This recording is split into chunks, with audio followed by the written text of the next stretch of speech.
We have across Africa today. Great Britain and other nations are condemning the, quote, contemptible and cowardly attack on a mosque in Nigeria, which killed 44 worshipers. Frankie Adosian is with us to tell us more about that and some other big stories that are happening in Africa. We've been seeing you over the course of the summer, but you've been in Ghana and all kinds of places. And Nigeria. And Nigeria. Good to have you right here. Speaking of Nigeria, to get to this very, very serious topic, the last time you were on, we talked about the violence of the Boko Haram, and, yes. and there have been targeting mosques, killed these 44 worshipers. It's just heinous. It was really, really a very difficult weekend for Nigerians because, as you know, many Muslims were celebrating Eid, or as they say in Nigeria, Barka de Salah. And to have this come just after a 40-day fast was really terrible. In fact, looking over the numbers, it turns out to be actually 56 people who were killed because while that attack by Boko Haram insurgents in Nigerian military fatigues was going on, there was a simultaneous attack 3 miles down the road in another village in which another 12 people were killed. So here we have a situation where the Nigerian government, having declared a state of emergency back in May, cut off cell phones, cut off internet, still cannot get his hand around this problem. The head of the Boko Haram, Abubakar Shekau, released a video on Monday to journalists in which he gloats about these killings and now saying Boko Haram is now going to challenge the Nigerian government and the Nigerian government is lying about casualties and they kill more soldiers. It's unclear why they attacked a mosque this time, but usually what has happened in the past is that when they do attack mosques, it's because there's a cleric there who is saying this should be toned down. This is so unthinkable. And when you were on last, we talked about the fact that President Goodluck Jonathan had declared the state of emergency and whether or not that was effective. Clearly, it doesn't look like that it is effective. What could they possibly do to stem this violence? Well, what he has been doing is really sort of like attacking very, very strongly with ammunition and guns. But unfortunately, people in northeast Nigeria, in Maiduguri in Borno State, a lot of people have been cut in the middle. There's just a report out today by a team of Reuters journalists who went in and talked to a lot of people, and people don't know where to turn anymore. They don't support the Boko Haram as much as they did a few years ago, but they don't trust the Nigerian government either because a lot of them are being trampled. So people are in a very, very precarious state up in northeast Nigeria. And let's stick with Nigeria. There was a report of a story, I think we mentioned it on the show yesterday, bulldozing of an area that were the residents, but a slum area. Yes. What's the chance that these residents that were displaced will be provided housing? What becomes of them? Unfortunately, this is, Lagos is such, it is a wonderful city-state. 20 million people, but 20 million people are not all rich. There's a lot of them who are poor. And the government, the state government there has been trying so hard to do this redevelopment, beautification, and they have this $200 million from the World Bank to redevelop an area.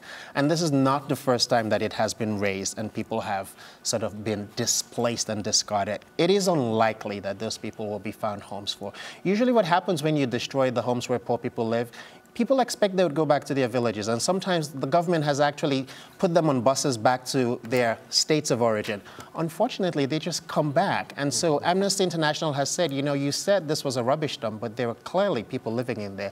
And now they have the satellite images to prove it that there were more than 10,000 people in that so-called slum area, but it was actually homes, schools, houses, but just really, really poor people under the economic margin. So it's really a blight for Lagos State, which is really trying its best to become a world capital in Africa. Yeah, absolutely. It's such an unfortunate situation. Let's turn the corner to Zimbabwe. Of course, the Zimbabwean elections were just held. It was peaceful, but the election is being disputed. In the midst of all that, there's now allegations that Zimbabwe has made a deal to provide uranium to Iran. Yes. So this, in the middle of all of this election drama, there's this story coming from the Times of London where the journalists say they actually saw a memorandum of understanding between the government of Iran and the government of Zimbabwe to provide enriched uranium.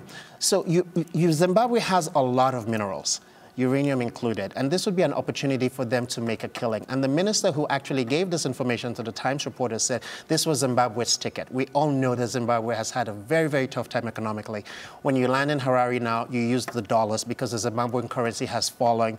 It is really, really difficult. But President Mugabe and his government came out 2 days later and said that was a blatant lie. It's not true.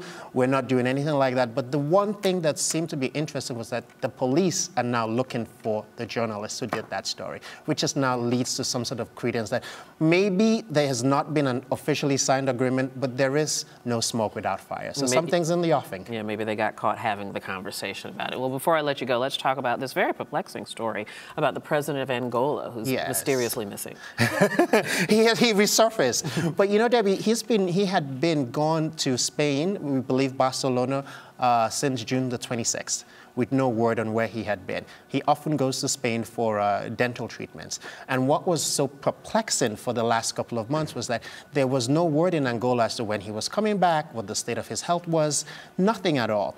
Why this was concerning to so many people was because we have had in recent times, just 2 years ago in Nigeria, Musa Yar'Adua was gone in Saudi Arabia for months and months and months, and he came back and died weeks later.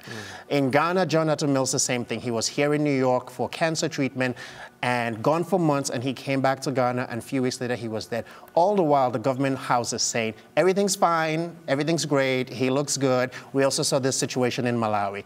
So for President Santos, it was really, really strange to hear nothing at all since June as to how he's doing, where he is. He surfaced this weekend and was at a conference in Malabo and is now back in Luanda, but still there is no explanation of his health. Is he doing well? Is he doing poorly? Why was he gone all summer?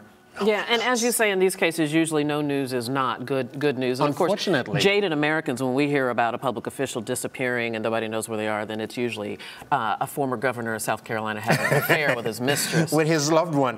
Yeah, and hopefully it could be something like that and not something much more sinister to his health. Unfortunately for him, I mean, he has had a tendency of going to Europe for dental treatment. So people are beginning to wonder, is it really dental treatment or something more sinister? Plus, he was with his wife and kids, so it seemed to lend an air of something more serious. But we really don't know because they haven't said. All right, well, if you hear something, let us know. I sure will. Frankie Edozian. It's good to be in New York, Welcome Debbie. back. Thank you so much. All right, we'll see you again soon. All righty. Well, there are some other stories making headlines across Africa. Former South African President Nelson Mandela's health is slowly recovering, but he remains in a critical condition, according to the government of South Africa. It is the first update on his health in nearly 2 weeks.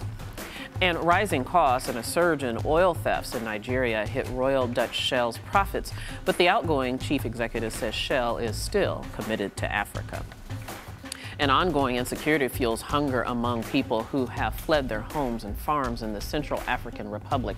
The country is one of Africa's most volatile, with a rebel leader in the presidential palace, an ousted president in exile, and a suspended constitution. And the U.S. Sub-Saharan Africa Trade Economic Cooperation Forum Summit kicks off in Addis Ababa, Ethiopia, to discuss mainly the African Growth and Opportunities Act, which gives duty-free treatment to many African countries to export to the U.S. and is due for extension beyond 2015. And former Guinea-Bissau Prime Minister Carlos Gomes Jr. says he will leave exile in Portugal to return to his home next month, where he will run for president in November. African and Western leaders hope elections in the former Portuguese colony, a narcotics trafficking hub to Europe, will help bring an end to decades of instability.